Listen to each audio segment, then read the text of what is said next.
అమిత్ షా, నరేంద్ర మోడీ హస్తం లేకుండా చంద్రబాబు నాయుడు అరెస్ట్ కాలేదు. క్వశ్చనే లేదు. మరి ఇప్పుడు ఆయన మద్దతుతోనే గవర్నమెంట్ ఉంది కదా ఢిల్లీలో. ఏమండి ఒకసారి చెప్పనా మీకు, ఆయన మద్దతుతో ఏం లేదు, మీరు అనుకోవద్దు. కానీ అంత ఆదాని గారు సామాన్య వ్యక్తి, 40-50 లక్షల కోట్ల మనిషి. ఒక 1,00,000 కోట్లు తీసి ఒక్కొక్కరికి 3,034 మంది ఎమ్మెల్యేలు 2 నిమిషాలు, ఎంపీలు 2 నిమిషాలు రారా అని అడుగుతున్నా. ఓ లెక్కే కాదండి తలుచుకుంటే. ఇవాళ ఆంధ్రప్రదేశ్ మన బడ్జెట్ కూడా తర్వాత. అందువల్ల ఈయన ఉన్నట్టు ఆయన నటిస్తున్నారు, ఆయన అవసరం ఉందని నటిస్తున్నారు. చస్తే కూడా నరేంద్ర దాస్ దామోదాస్ మోడీ గారు ఎట్టి పరిస్థితుల్లో చంద్రబాబు నాయుడు గారు నమ్మరు, చంద్రబాబు నాయుడు గారే నమ్మరు. ఇద్దరు ఒకళ్ళు కడుపులో వేసుకుని కత్తులు వేసుకుని కౌలించుకున్నట్టే ఈయన తన రాష్ట్రం కోసం ప్రయత్నిస్తారు, ఆయన ఆదాని గారి కోసం ప్రయత్నిస్తారు. ఎందుకు ఏపీకి మంచి బడ్జెట్లో 15,000 కోట్ల రూపాయలు ఇవ్వటం, పోలవరం బాధ్యత చూసుకుంటామన్నారు, అమరావతి నిర్మాణ తమ బాధ్యతనే అన్నారు. ఉండదు కదా మరి బాగానే. నేను రేవంత్ రెడ్డి గారు కూడా ఎన్డీఏ అంటే నితీష్ నాయుడు డెవలప్మెంట్ ఏదో పెట్టినట్టున్నారు. నేను తెలంగాణలో అనేక చోట్ల మహబూబ్నగర్ తిరిగిన అనేక చోట్ల తీస్తే ఇక్కడేందండి, నేషనల్ హెరాల్డ్ పత్రిక చూసిన, హిందుస్థాన్ టైమ్స్, దక్కన్ హెరాల్డ్ చూసిన, దేశం అంతా ఇదే గొడవ. అల్లరి చేశారు ఆంధ్రప్రదేశ్ని దుర్మార్గంగా ఉన్న ఆదాని గారి పార్టీ సభ్యులు.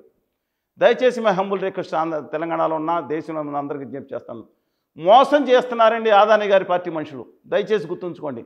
బూడిద నెత్తి మీద కొట్టినట్టు కొట్టారు. అమరావతి నగర నిర్మాణం కోసం ఆయన శంకుస్థాపన పిలిస్తే ఎవరన్నా ఢిల్లీలో ఉన్న వాళ్ళు ఎవరన్నా యమునా నది నీళ్ళు అక్కడ తాగుతారా, చచ్చిపోతారని కూడా రాశారు. ఆ నీళ్లు తీసుకొచ్చి పెడతారు, తీసుకొచ్చి మొహాన కొట్టి 1,500 కోట్ల రూపాయలు అక్కడ ఇచ్చి, అది ఎంగులు మెతుకులు అలాంటిది. అది కూడా ఎవరు ఇచ్చారు? వెంకయ్యనాయుడు గారి ప్రోద్బలం వల్ల జరిగింది తప్పితే వీళ్ళ తర్వాత పక్కన పడేశారు 10 సంవత్సరాలు. ఆయన జగన్మోహన్ రెడ్డి గారు ఆయన మాట ఇన్ని కేసులు ఆయన దాటగలరా? అది కంటిన్యూ చేయవే అమరావతి అని 2 నిమిషాలు కంటిన్యూ చేస్తాడు ఆయన. పక్కన పడేసి మురళీధరరావు గారిని వచ్చి 3 రాజధానులు మంచిదని మాట్లాడి నాటకాలు ఆడి వీళ్ళు సంగతి మాట్లాడుతున్నారు. సరే, coming back to your point, my humble request అండి, ఇది ఒక మోసపూరితంగా ఆంధ్రప్రదేశ్ మీద, ఇంకోటి బీహార్ మన ప్రాంతం అయినా ఇంకో ప్రాంతం అయినా తెలుగు గడ్డ కాపోయినా వీళ్ళ మీద జలసి తీసుకొచ్చే దుర్మార్గమైన ప్రక్రియని ఆదాని గారి పార్టీ వాళ్ళు చేపట్టారు. ఆంధ్రప్రదేశ్కి విభజన టైంలో రాజధాని లేకుండా పోయింది, రాజధానిలో వాటా కూడా లేకుండా పోయింది ఖచ్చితంగా. అందువల్ల వాళ్ళకి రాజధాని కట్టించే బాధ్యత మనం తీసుకోవాలి అని బిల్లులో పొందుపరిచి, దానికి కావాల్సిన ఆ భవనాలు ఒక 20 భవనాలతో, భవనాల ఖర్చు 3-4% ఉండొచ్చు, ఆల్ నెసరీ ఇన్ఫ్రాస్ట్రక్చర్ ఖర్చు కేంద్ర ప్రభుత్వం భరిస్తుంది, వాళ్ళ రాజధాని లేదు అని చెప్పి బిల్లులో పొందుపరిచిన తర్వాత 1500 కోట్ల మూలకు కూడా ద్వారకా కన్వెన్షన్ సెంటర్కి 25,300 కేటాయించారు గౌరవ కేంద్ర ప్రభుత్వం. ఇచ్చి దాన్ని పక్కన పడేసి వాళ్ళు వరల్డ్ బ్యాంక్ లోన్ కోసం చంద్రబాబు నాయుడు గారు 2017-18 వెళ్ళినప్పుడు దాన్ని కూడా అడ్డం కొట్టారండి. తర్వాత జగన్మోహన్ రెడ్డి గారు స్క్రాప్ చేసే విషయం ఇవాళ కేంద్రంలో నిర్మలా సీతారామన్ గారు ప్రకటించింది గమనించండి. అక్కడ పార్టీ అధ్యక్షురాలు శ్రీమతి పురంధేశ్వరి గారు, సీఎం రమేష్ గారు మాట్లాడిన మాటలు అస్సలు నమ్మకండి. 100% గ్రాంట్ అని చెప్పి 4 సార్లు ఈ విధంగా ప్రకటిస్తే పచ్చి అబద్ధాలు ప్రచారం చేయొద్దు. ఇవాళ నేను అనేక చర్చలకు వెళ్ళినప్పుడు కూడా తెలంగాణ సమాజంలో అనేక మంది 4 సార్లు పేర్లు చదివారు, తెలంగాణ పేరు చదవలేదని బాధపడ్డారు. పేర్లు చదవటం వల్ల ఏమీ రాదండి. పేర్లు చదవరు. అక్కడ ఎవరో ఉబ్బులింగడు ఎవరు లేరు, రాను శివుడు ఉబ్బు. అందుకని ఒకటే చెప్తున్నాను, ఈ నిర్మలా సీతారామన్ గారు చెప్పింది ఏంటంటే ఆంధ్రప్రదేశ్కి రాజధాని కోసం 15,000 కోట్లు మేము ఇస్తున్నాము, నెక్స్ట్ ఇయర్స్లో కూడా సపోర్ట్ ఉంటుందని చెప్పారు. తీరా ఏంటని పరిశీలిస్తే అది వరల్డ్ బ్యాంక్ లోన్ ఇప్పిస్తారంట. 30 ఏళ్ల వరకు తర్వాత చూసి దాని వడ్డీ అయితే కట్టుకోవాలి.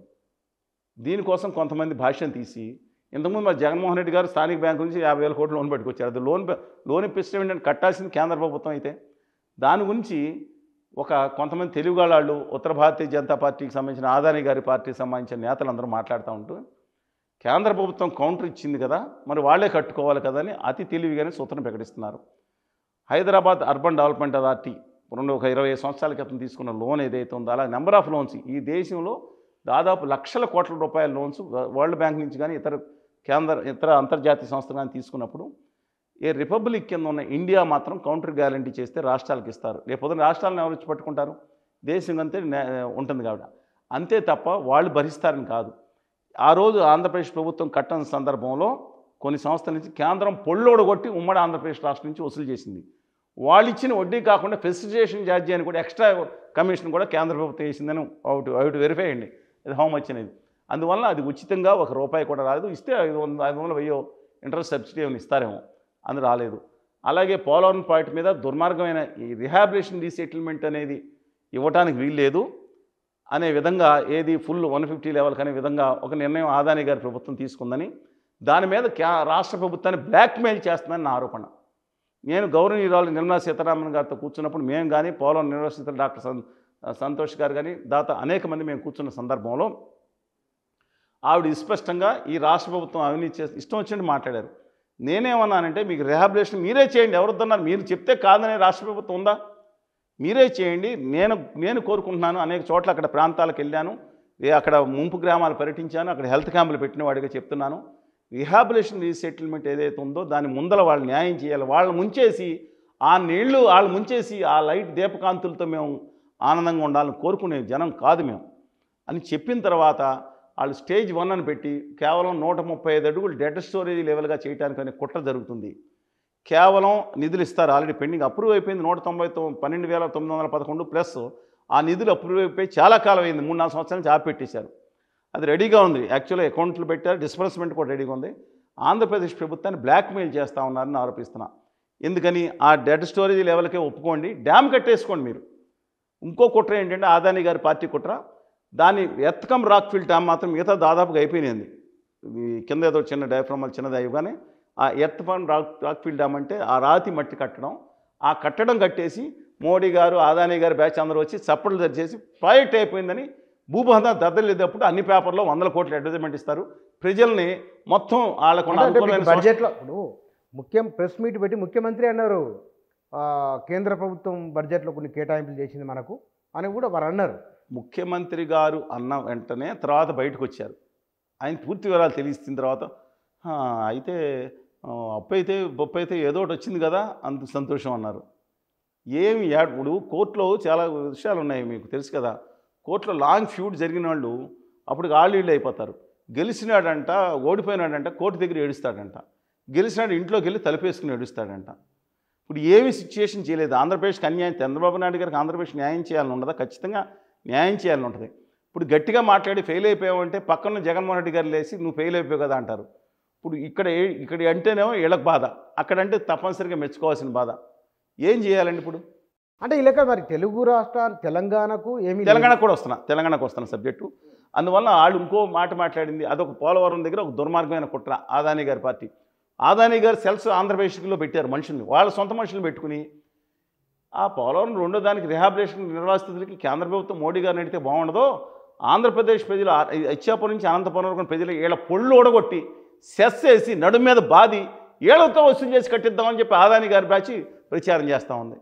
ఆంధ్రప్రదేశ్లో మనం వీళ్ళని బాధేసి నాకేంటో అర్థం కావట్లేదు. తర్వాత రాయలసీమ ఉత్తరాంధ్రకు నిధులు ఇవ్వాలంటే గ్రాంటు 24,750 కోట్లు కేబీకే తరహా ఇవ్వాల్సింది 50 కోట్లు ఇచ్చారంటున్నారు. అది ఎప్పుడు 112 జిల్లాలు, తెలంగాణలో 9 జిల్లాలకే వస్తుంది 50 కోట్ల చొప్పున, వెనుకబడిన జిల్లాలు ఎక్సెప్ట్ హైదరాబాద్ టౌన్. అక్కడ కొన్నాళ్ళు ₹1 రాకపోతే ఇప్పుడు మాట్లాడుతున్నారు. కృష్ణపట్నం పోర్టు కంటే special condition. Krishnapatnam port Adani గారు దొబ్బేశారు. దొబ్బిన దానికి అభివృద్ధి చేస్తా పారిశ్రామిక నగరం అంటారేంటి? చాలా విచిత్రంగా ఉందండి. Chennai, Vizag industrial corridor, Hyderabad to అనగానే తెలంగాణ నుంచి చాలామంది ఉత్తర భారతీయ జనతా పార్టీ అదానీ పార్టీ నేతలు హైదరాబాద్ టు బెంగళూరు అంతే 200 కిలోమీటర్లు తెలంగాణలో ఉంది, డెవలప్ చేస్తానని నిర్మలా సీతారామన్ గారు నా ముందే టీవీ చర్చలో కుండలు 4 సార్లు బద్దలు కొట్టారు. అయ్యా ఆవిడ చేస్తానంది కారిడార్లోను ఓర్వకల్లు అంటే అది కర్నూలు ఆనుకుని ఉన్న ప్రాంతము, కర్నూలులోనిది. అందువల్ల అది ఆల్రెడీ ఇన్ఫ్రాస్ట్రక్చర్ డెవలప్ చేయడం చాలా వరకు జరిగింది. ఆ ఉత్తర భారతీయ గుమా వ్యాపారుల కోసం మిగతా చేస్తున్నారేమో. ఆల్రెడీ ఎయిర్పోర్ట్ అక్కడ ఆంధ్రప్రదేశ్ ఎయిర్పోర్ట్ డెవలప్మెంట్ కార్పొరేషన్ నిర్మించింది. అలాగే కొప్పర్తి కడప పక్కన ఉంది, దాంట్లో కూడా చాలా ఇన్ఫ్రాస్ట్రక్చర్ చేయడం జరిగింది. ఆ గుమా వ్యాపారుల కోసం చేస్తున్నారేమో. ఇది జరిగిందండి. ఎక్కడ బూడిదిచ్చింది? ఇక తెలంగాణకు వస్తాయండి ఇంకా అన్యాయం అండి, పేరు కూడా చెప్పడం కాదు కానీ దగా వెనక దగా చేస్తున్నారు. ఆంధ్రప్రదేశ్కి ప్రత్యేక హోదా విభజన హామీలు ఇవ్వలేదని ఎంత దారుణంగా మోసం చేశారో అడగడానికి దమ్ము లేని చేత కానీ చావ చచ్చిన వాళ్ళు అక్కడ ఎంపీలుగా ఉన్నారని అడుగుతున్నాను నేను. 25 మంది ఎంపీలు, అక్కడ 11 మంది రాజ్యసభ ఎంపీలు గాడిదలు కాస్తున్నారా, గట్టిగా నిలదీయలేరా అని ప్రజలు ప్రశ్నిస్తే వాళ్ళు సమాధానం చెప్పాలి కదా. ఇవాళ రాయితీలన్నీ తీసుకెళ్లి గుజరాత్కి ఇస్తుంటే చావ చచ్చిందని నేను వాళ్ళకి ఇంకో విషయం చెప్తాను. మీరు దయచేసి ప్రతి ఒక్కళ్ళు తెలంగాణ తెలుగు జాతులు ప్రతి ఒక్కళ్ళు తెలుసుకోవాల్సింది. హీనమైపోయినట్టు ప్రవర్తిస్తున్నారు వాళ్ళు తెలుగు జాతి అంటే. తెలంగాణలో ఒక నేషనల్ ప్రాజెక్ట్ ఇవ్వలేదు. తెలంగాణలో ఐటీఆర్ ప్రాజెక్ట్ 2012-13లో ప్రతిపాదిస్తే మీరు ధోలేరా సిటీని డెవలప్ గుజరాత్ల మీద కాన్సన్ట్రేట్ చేశారు. ఒక్క రూపాయి కూడా ఐటీఆర్ ప్రాజెక్టుకి ఇవ్వడానికి వెళ్ళలేదు. ఒక నేషనల్ ప్రాజెక్ట్ ఇస్తే కనీసం ఒక ఉందండి, ఆ తర్వాత మేమలేదు అని చెప్తే ఇది పచ్చి అబద్ధాలు. ఆదాని గారి పార్టీ చెప్తున్న పచ్చి అబద్ధాలు ఏంటంటే నేషనల్ ప్రాజెక్ట్ స్టేటస్ తర్వాత దేనికి ఇవ్వలేదు. కాదండి, కెన్ బట్వా ప్రాజెక్ట్ అనేది నేషనల్ ప్రాజెక్ట్ కింద డిక్లేర్ చేసి నిధులు దీంట్లో పెట్టారు, ఇంతకుముందు దేంట్లో బడ్జెట్లో పెట్టారు. ఆ తర్వాత లాస్ట్ ఇయర్ తెలంగాణకి ఆంధ్రప్రదేశ్కి నష్టదాయకంగా భావించే అప్పర్ భద్ర ప్రాజెక్టు నేషనల్ ప్రాజెక్టుకి డిక్లేర్ చేసి నిధులు అఫీషియల్గా పెట్టారు. ఎందుకంటే దానికి నికర జలాలు లేవు కదంటే ఏం చేస్తే తెలుసా, పోలవరం ప్రాజెక్ట్ కంప్లీట్ అయిపోయినట్టు తీసుకుని రాసొంద ప్రాజెక్ట్ రిపోర్ట్లో కేంద్ర ప్రభుత్వం చేసిన దాంట్లో ప్రతి ఒక్కళ్ళు దయచేసినండి. అంటే పోలవరం ప్రాజెక్ట్ కంప్లీట్ అయితే కొంత మహబూబ్నగర్ నికర జలాలు కూడా రావచ్చు. ఇది కాదంట, ఫస్ట్ కర్ణాటకలో ఉన్న అప్పర్ భద్ర ప్రాజెక్టుకి పోలవరంలో మిగిలిపోయే నికర జలాలని వాళ్ళే కేటాయించేసుకుని కేంద్ర ప్రభుత్వం నేషనల్ ప్రాజెక్ట్ కింద స్వీకరిస్తే తెలంగాణకి ఏం చేసిందండి? ఇవాళ రైల్వే బడ్జెట్ గురించి మాట్లాడతా, దయచేసి ఇంకోటి కూడా వినాలి. 5,500 కోట్లు పెట్టాం, 10 సంవత్సరాలతో పోల్చుకుంటే ఒకేసారి ఇచ్చాం. 2 సంవత్సరాల బడ్జెట్లో ఆ బుల్లెట్ ట్రైన్ గుజరాత్కి వేసుకున్న బొమ్మాయి నుంచి 39,000 కోట్ల రూపాయలు ఎవరు జాగీరని పెట్టించారు? తెలంగాణకు 5,000 కోట్లు, ఆంధ్రప్రదేశ్ 9,000 కోట్లు ఇచ్చారని చెప్పి పండగ చేసుకోమంటున్నారు. ఇక్కడ కాకినాడలో కాకరపోతులు కాల్చుకోమంటున్నారు ఈ పండుగ చూసుకుని. తెలుసా మీకు? ఆదిలాబాద్లో అటంబాంబులు వేసుకోమంటున్నారు. ఏది చిచ్చుబుడ్లేమో ఇలా కాల్చుకుని, దయచేసి చెప్తున్నాను, మోసపూరితమైన మాటలు చేస్తూ ఉన్నారు, నమ్మక ద్రోహం చేస్తాను. నిజంగా తెలంగాణ మీద ప్రేమ ఉంటే మిగులు జలాలు ఏదైతుందో మిగులు జలాలు మొత్తం మిగులు జలాలు పనిచేయడం దుర్మార్గం అని తెలంగాణ ట్రిబ్యునల్లో సుప్రీంకోర్టులో వేసింది. ఆంధ్రప్రదేశ్ కూడా సపోర్ట్ చేసింది తెలంగాణ వాతని. ముందర మిగులు జలాలు ఇంత అన్యాయం చేయమాకండి అంటే ఈ ఆదాని గారి కేంద్ర ప్రభుత్వం నిస్సిగ్గుగా తెలంగాణకి ఆంధ్రప్రదేశ్కి వ్యతిరేకంగా అఫిడవిట్ వేసింది ట్రిబ్యునల్లో. ఇదేం అన్యాయం అంటే పైన మా రాష్ట్రాలను, మీ రాష్ట్రాలు ఉంటే మిగతా రాష్ట్రాలను, కింద రాష్ట్రాలను అన్యాయం చేయొచ్చా అని మాట్లాడితే సుప్రీంకోర్టులో లెక్క లేకుండా సుప్రీంకోర్టులో కూడా అఫిడవిట్ వేసిన ప్రభుత్వం వాళ్ళ కేంద్ర ప్రభుత్వం.